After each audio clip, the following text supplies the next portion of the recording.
The steel lock slammed, silencing the executive floor. A red bar flashed across Matteo Vitale's glass office, and for the first time in 20 years, Palermo's most feared Don stood outside a room he owned. Inside, Elena Bellandi, his 8th secretary in 8 weeks, kept one hand on the security panel and the other around a scratched black access card. Bianca Rinaldi laughed before the gathered capos. 7 qualified women failed him, and now the oversized temporary girl thinks she can hold a Sicilian boss hostage. No one joined her. Elena did not apologize. She pressed 2 access logs against the glass and turned the timestamps toward Matteo. One showed his elevator badge passing the 32nd floor at 9:06. The other showed his voice issuing an execution order from inside the office at 9:11. Matteo reached toward the pistol beneath his jacket. Elena's voice stopped him. "Do not touch that handle, Mr. Vitale. 11 minutes ago, your voice ordered Marco Alessi killed while you were still in the elevator." Bianca demanded the door be broken. Elena locked the secondary bolt. "You can fire me when this opens. But if you enter now, whoever used your voice will erase the surviving copy." Across Palermo, armed cars were already moving toward the Alessi estate. 24 minutes remained before an alliance became a war. Matteo lowered his hand and looked at the woman everyone had underestimated. "Then open that door for no one," he said, turning to Bianca. "Not even me." 3 days earlier, Elena Bellandi arrived at 7:42 a.m. and found 7 nameplates in the desk drawer. Each belonged to a woman who had occupied the same chair before her. The newest carried torn adhesive. The oldest had been scratched hard enough to erase half the surname. She arranged them beside a folder. Matteo Vitale Executive Office Protocol. 4 pages of rules followed. Calls before the second ring. Appointments confirmed twice. No document removed without a receipt. The final line was underlined in red. "Never engage the internal lock while Mr. Vitale is outside his office." You read slowly. Matteo Vitale stood behind her. Paolo Serra waited several steps back. "I read accurately," Elena replied. His gaze passed over her cream blouse, navy skirt, and the chair she had adjusted rather than forced herself into. "The agency said you were temporary. The salary frightened everyone permanent." Paolo almost smiled. Matteo did not. 7 held this position in 8 weeks. I found their names. They failed. All 7 one altered a council schedule. Another released a manifest. A third exposed a private route. And each was investigated. The air changed. "You are here to organize my office." Matteo said, "Not audit my decisions. Then your office should stop filing decisions like accounting errors." Matteo placed a temporary access card on the desk. "Your first mistake will be corrected. Your second remembered. There will not be a third. Then we should define what counts as mine." By noon, Elena had rebuilt the appointment index. At 6:18, she opened the 7 termination records. The women had been dismissed on different days, some before lunch, one after midnight. Yet every file claimed their access ended at exactly 9:17 p.m. Elena printed all 7. The private office door opened. Matteo's shadow crossed the pages. "What have you found?" Elena covered nothing. "Either your 7 secretaries shared one precise habit," she said, "or someone rewrote the time after you fired them." At 8:05 the next morning, Bianca Rinaldi placed 2 calendars on Elena's desk. "One is for Mr. Vitale," she said. "The other is what everyone else is permitted to believe." Both listed a noon meeting with port directors. One named the West Conference Room, the other Matteo's private office. "Which controls security?" Elena asked. Bianca smiled. "A competent secretary would know." At 11:53, 3 captains entered the West Room while Matteo waited behind his locked door. 7 minutes later, Bianca crossed the floor with Paolo and announced that Elena had altered the schedule. Matteo emerged. Explain. Elena set both calendars before him. Ms. Rinaldi gave me conflicting instructions. I gave you one approved schedule, Bianca said. The other was a draft.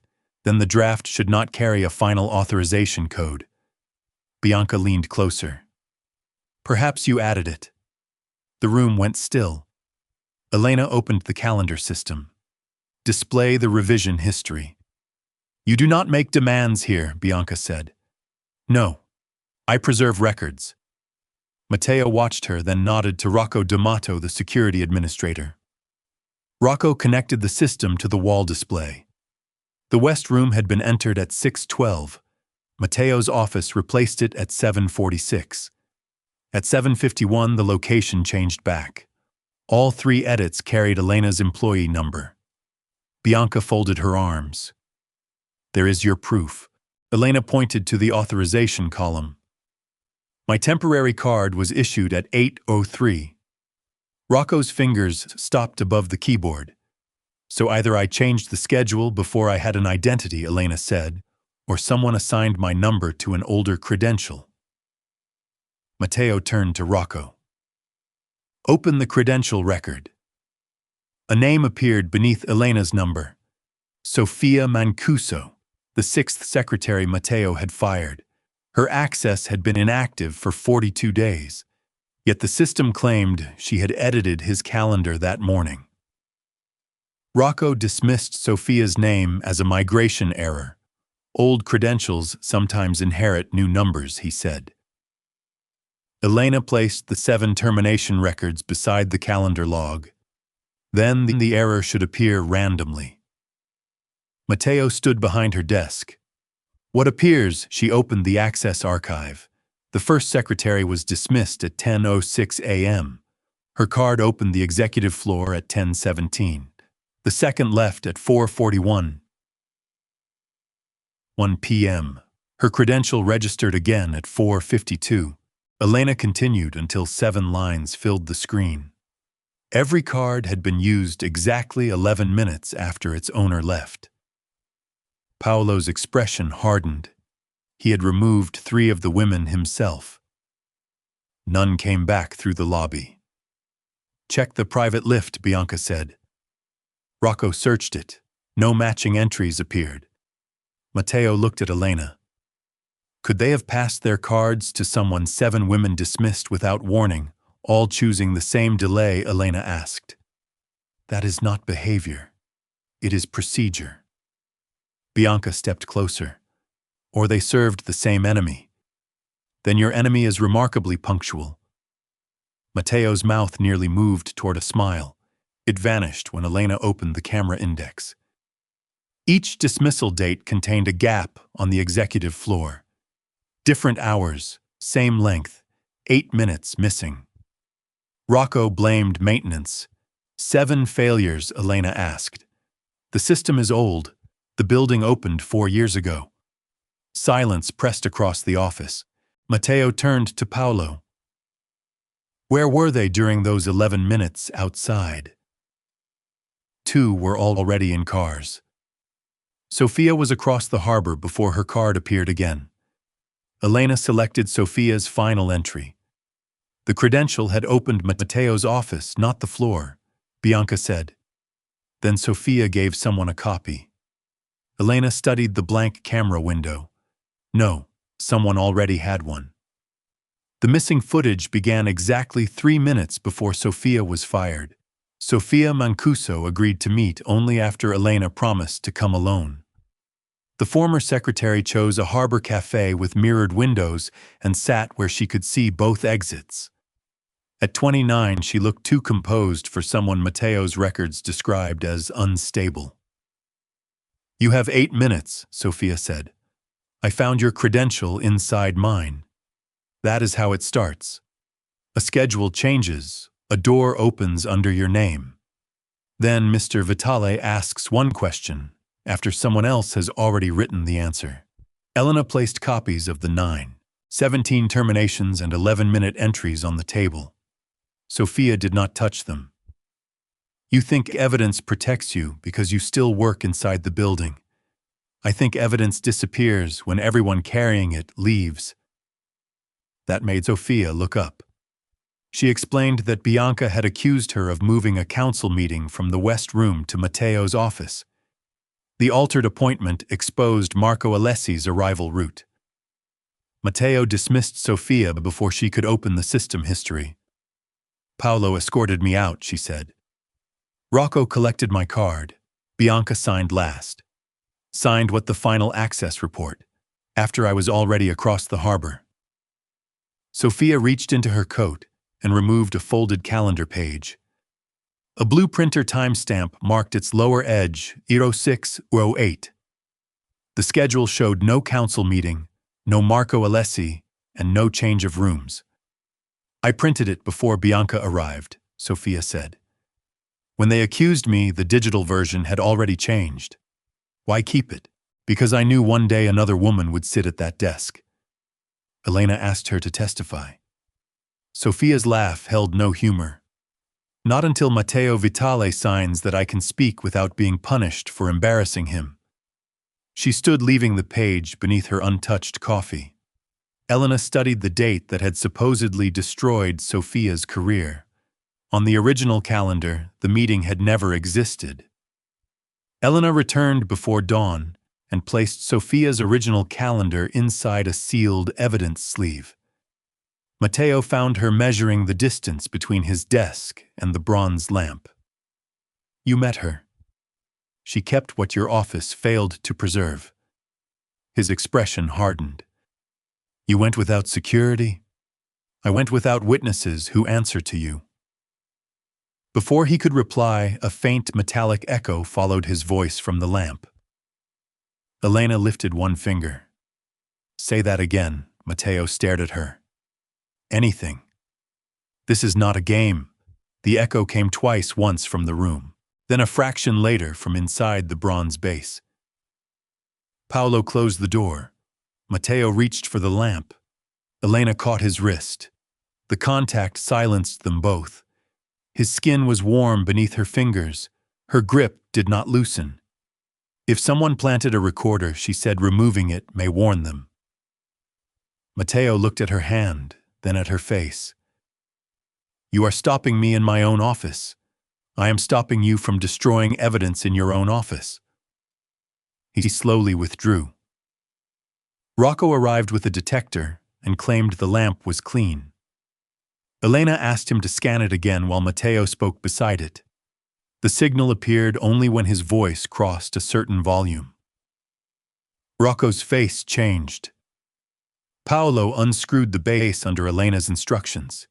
Inside sat a black transmitter no larger than a shirt button wired to the lamp's power line. Its memory contained dozens of fragments. Matteo's voice filled the room. Remove him. Before sunrise. No appeal. Use the eastern route. I want it finished. Each phrase came from a different date. Elena checked the metadata. 7 recording sessions, 7 termination meetings. The final file began 3 minutes before Sofia entered and ended 11 minutes after Paolo escorted her out. Someone had been collecting Matteo Vitale's anger one sentence at a time. The transmitter remained inside the lamp. Elena blocked its outgoing signal but left the casing untouched. To whoever monitored it, the device would still appear alive. Matteo watched her seal copies of the audio. You have done this before. I once proved a shipping report was altered, she said. Then I gave the original to my director. By morning the document had changed, and I was accused of changing it. No one believed you. I had no chain of custody. Matteo's voice lowered. You will have one here. Only if it does not belong to you alone. He did not argue. While Paolo copied the files to 3 drives, Elena followed the lamp's power cable behind Matteo's desk. It entered a narrow channel beneath the lowest drawer. She removed the drawer. Something scraped against the rail and fell onto the carpet. A black access card. Its surface carried a white diagonal scratch. The printed name had been erased, but a faint code remained along the edge. Rocco reached for it. Elena covered the card with an evidence sleeve before he could touch it. Read the number from there. His jaw tightened. SM06, Sofia Mancuso. Matteo looked at Bianca. Her card was surrendered to security. I watched Paolo take it, Bianca replied. Rocco collected it, Elena corrected. Rocco claimed it had slipped into the drawer before Sofia left. Elena opened the live access log. The black card had entered Matteo's office at 6:31 that morning, 13 minutes before he arrived. Paolo checked the building register. Sofia had never entered the tower. Matteo stepped close enough that Elena felt the anger controlled beneath his breathing. Whoever used it stood where you are standing. No, Elena said, turning the screen toward him. They were not looking for something. The card had remained inside for exactly 13 minutes. They were installing it. By 8:10, Matteo's office had become a controlled scene. Paolo guarded the door. The black card rested beneath clear evidence film. Rocco was ordered to remain at the security console while Elena compared every calendar change made during the 7 dismissals. Matteo stood beside her desk instead of behind his own. You are watching him, Elena said quietly. I am watching everyone. That is not the same as knowing where to look. His gaze settled on her. Then show me. A new appointment had appeared on his private calendar at 9:11 that morning. Santo Nero Eastern Route Review. No organizer, no guest list, no room. Bianca entered carrying revised council papers. Santo Nero is an internal legal designation for what Elena asked, a confidential matter beyond a temporary secretary's clearance. Elena enlarged the entry. Then why is it formatted like a meeting? Bianca's smile sharpened. Because someone made an error. The dash is wrong, Elena said. Matteo looked at the screen. Every secretary before Elena used a short hyphen between a title and location. Santo Nero carried a long dash with spaces on both sides, the same style Bianca used in the legal annexes stacked beside her hand. Bianca set the papers down. Thousands of people type that way. Only one of them approved the emergency transport clauses. Elena opened the hidden properties. Santo Nero was linked not to the calendar server, but to Vitale's command network. Beneath the visible title sat a dormant sequence requiring 3 conditions: executive office access, Matteo's voice, and final acknowledgement from his account. Paolo read the destination code. Eastern Convoy. Matteo's face went still. There is no convoy scheduled. The sequence had already received the first condition. The black card had opened his office. At 9:11, Santo Nero would activate the second. It was not a meeting. It was an emergency order waiting to hear Matteo speak. At 9:09, the command network opened a live audio channel. Matteo ordered Paolo to evacuate the floor. Elena shook her head. Movement may trigger the protocol. A waveform appeared beneath Santo Nero. Then Matteo's own voice came through the speakers. Use the eastern route. Remove Marco Alessi before sunrise. No appeal. I want it finished. No one moved. The sentences sounded natural, but Elena heard the cuts, identical breaths, the same clock chime beneath different phrases, paper turning where none existed. Paolo reached for his phone. I'll warn Alessi. The network blocked the call. Santo Nero had isolated executive communications and routed an armed unit toward Marco's estate. Matteo crossed to his desk. I will cancel it. Elena stepped between him and the terminal. Move. Your account is the 3rd condition. His eyes hardened. It says acknowledgement, not approval. Any response cancel, deny, stop will confirm the command came from the real Matteo Vitale. Bianca entered with 2 council members. Then perhaps the simplest answer is that he issued it. Matteo turned on her. Careful. The lamp captured the word. A second bar turned green. Voice verified. Elena unplugged the desk microphone, but the progress continued. The hidden transmitter had already delivered enough. 2 conditions were complete. The final field counted down from 60 seconds, waiting for activity from Matteo's account. His hand hovered above the keyboard. Elena pulled the black card from the evidence film and moved toward the security panel. "What are you doing?" Paolo asked, keeping him from answering. At 10 seconds, Matteo understood. Elena. She entered the office alone, closed the glass door between them, and engaged the lock forbidden by the final rule on her desk. Steel slammed into place. Santonero paused with one condition unfinished. The steel lock slammed, and the executive floor fell silent. A red bar spread across the glass. Matteo Vitale, who owned every key in the tower, stood outside his own office while Elena held the black card against the panel. Inside, Santonero remained frozen at 98%. Rocco moved toward the wall console. "I can override it." Elena turned the internal camera toward him. "Touch nothing. The command is waiting for activity from Mr. Vitale's account." Bianca faced the captains behind Paolo. 7 qualified women failed him, and now the oversized temporary girl thinks she can hold a Sicilian boss hostage. No one laughed. Matteo's hand shifted beneath his jacket. Elena pressed 2 access logs against the glass. One showed his elevator badge passing the 32nd floor at 9:06. The other showed his voice issuing the order from inside the office at 9:11. "Do not touch that handle, Mr. Vitale.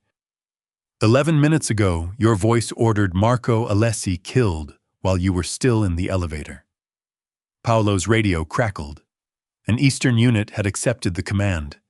4 vehicles were moving toward the Alessi estate. 24 minutes remained.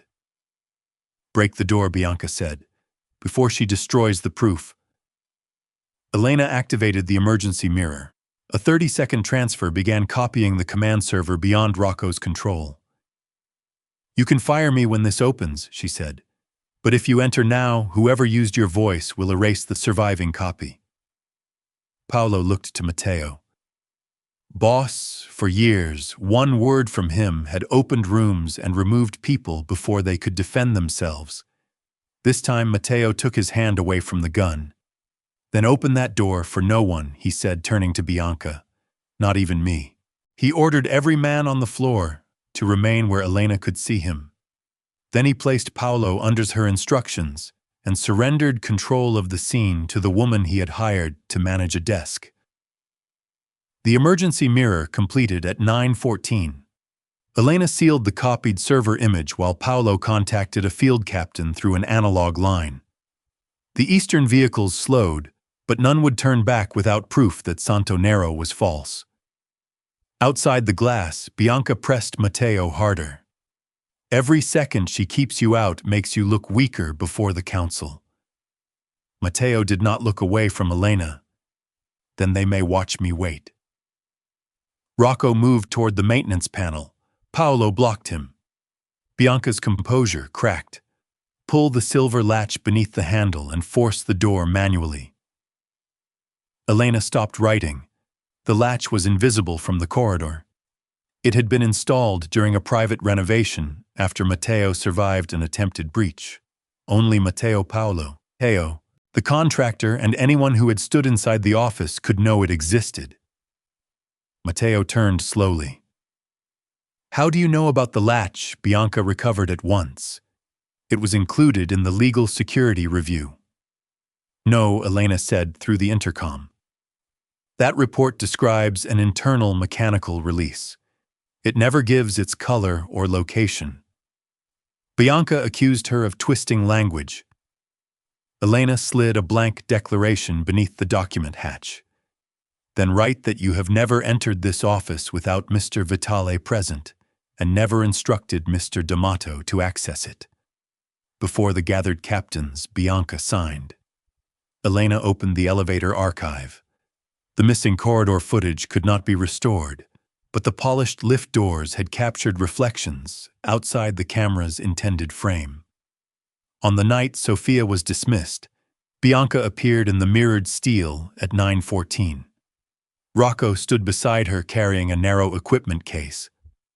At 9:17, both entered Matteo's office using Sofia's black card. Bianca's fresh declaration lay beneath the image. For the first time, Matteo did not ask Elena whether the evidence was enough. He asked what she wanted preserved next. Matteo signed the protection order at 9:19. It guaranteed every former secretary the right to testify, preserve her records, and leave without retaliation. Elena photographed each page before Paolo carried copies to the council archive. Sofia answered first. Within 20 minutes, 6 other women joined an encrypted call. None trusted Matteo enough to enter the tower. Elena placed their faces across 7 screens, while he remained visible behind the locked glass. The first had saved a voicemail containing "Remove him." The second kept a recording of Matteo saying, "Before sunrise." Another preserved no appeal, spoken after she requested an investigation. Each phrase matched a fragment inside the lamp. Matteo listened as the women described the same sequence. Bianca delivered conflicting instructions, Rocco reported a security violation, and Matteo dismissed them before they could open the revision history. "I believed the reports," he said. "You believed the reports because they arrived before we were allowed to speak," Sofia replied. The 7th secretary produced the original message from her termination meeting. Beneath Matteo's voice sounded a clock striking twice and the scrape of a heavy folder. Elena played the forged Santo Nero order beside it. The same clock, the same scrape, the same breath. 7 separate moments of anger had been cut, cleaned, and assembled into one command. Paolo received confirmation from the Eastern captain. The convoy had stopped 6 kilometers from the Alessi estate, but Marco demanded proof before he would stand down his own men. Elena selected all 7 original files. "The order can be disproved," she said, "but only if every woman is heard."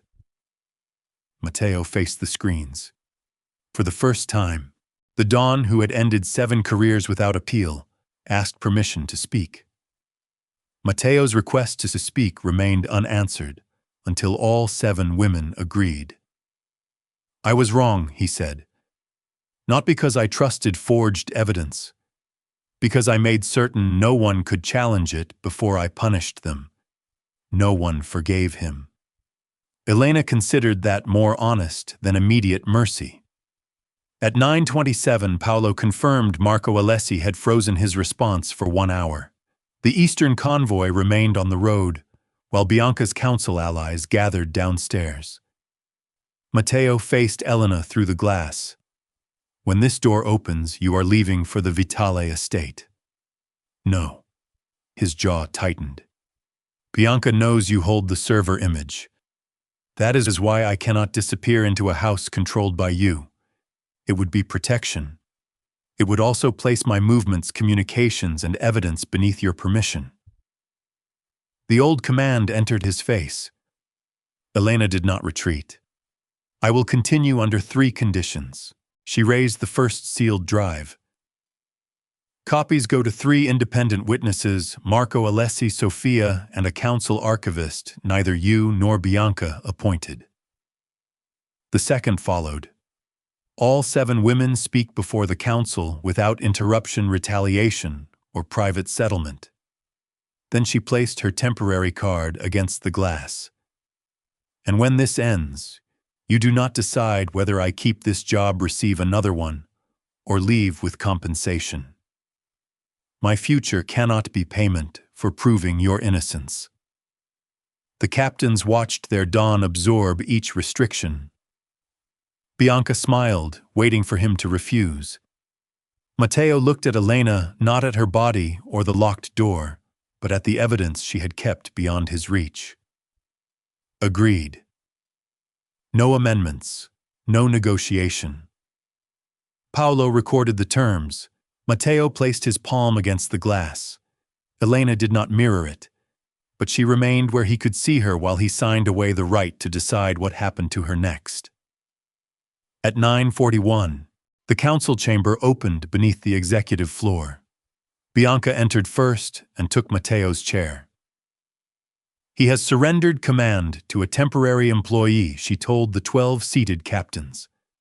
His office is sealed, his convoy disobeyed, and his own voice has ordered the death of an ally. Elena arrived carrying 3 evidence drives in separate transparent bags. Sofia appeared on one screen beside the other 6 former secretaries. A council archivist chosen by sealed vote received the 3rd copy. Matteo stopped at the threshold. One captain frowned. "You will not preside. Elena Bellandi controls the chain of custody," he said. "Until she releases it, I do not cross this door." Bianca smiled, a dawn waiting for permission. Matteo removed his signet ring and placed it on the table outside the chamber. A suspect should not supervise his own evidence. The smile disappeared. Elena entered alone. Paolo remained beside Matteo, close enough to protect him, but too far to influence the room. Bianca began with the 7 termination files, presenting each woman as compromised. Sofia asked to answer. Later, Bianca said, Elena closed the file. The protection order guarantees no interruption. The council looked toward Matteo. He said nothing. Sofia described the false meeting. The other women followed one by one, naming the conflicting instruction, Rocco's accusation, and the denial of access to the revision history. With every account, the chair Bianca had taken looked less like authority and more like preparation. Then Marco Alessi joined by secure audio. "My men remain armed," he said. "Show me whether Matteo ordered my death." Bianca connected her device to the chamber speakers. "If you want the truth," she said, "listen to the Don himself." Matteo's forged voice filled the room. "Use the eastern route. Remove Marco Alessi before sunrise. No appeal. I want it finished." The final word faded, and 12 captains looked toward Matteo. He remained outside the chamber. Elena played the first original recording. "Remove him," Matteo's voice said. A clock chimed twice beneath it. She marked the waveform, then opened Santo Nero. The same chime appeared under Marco Alessi's name. The second file supplied before sunrise. The third carried no appeal. Each fragment brought its own breath scrape or room tone. Elena aligned them until the forged command separated into 7 visible cuts. Sofia spoke from the screen. Those were not instructions. They were the sentences used to dismiss us. Marco's voice came through the line. "Show me who assembled them." Elena opened the emergency mirror, completed at 9:14. It preserved the command package before deletion, source fragments, edit history, and upload credentials. The final transfer came from Bianca Rinaldi's legal account. "My credentials were copied," Bianca said. Rocco suddenly reached beneath the council console. Paolo crossed the room before his hand reached the maintenance port. A data key fell from Rocco's sleeve. On the screens upstairs, the security archive began deleting itself. Elena Paolo warned. "The mirror is isolated," she said. "Let him finish." The live server went blank. Elena reopened the preserved image. Every erased directory remained intact, including 7 cloned access cards and a payment authorization signed by Bianca for Rocco's private security company. The captains turned toward her. Bianca rose from Matteo's chair. "You think this proves betrayal? It proves I prepared for a weak Don who was dismantling the order that built us." Outside, Matteo reached for the door. Elena met his eyes. He stopped and waited. She placed Bianca's signed denial beside the upload record. Now the council can hear why she needed his voice. Bianca remained behind Matteo's chair. "You call it betrayal because I refused to watch you turn the families into shipping companies," she said. "You replaced fear with contracts, blood with audits, and old loyalties with men who answer to screens." Marco Alessi's voice cut through the chamber. "So you sent soldiers to my home. I created the crisis that would prove Matteo could no longer command." Rocco lowered his head. Bianca did not. She admitted selecting each secretary because isolation made them easy to discredit. Their access cards opened the room. Their dismissals supplied Matteo's anger. Their silence made every altered record look official. Outside the chamber, Matteo's hand closed around the doorframe. "Paolo," he said, "remove them." The captains heard the old meaning beneath the order. Elena looked at him. Matteo stopped. "No," he corrected. "Secure them. Preserve their devices.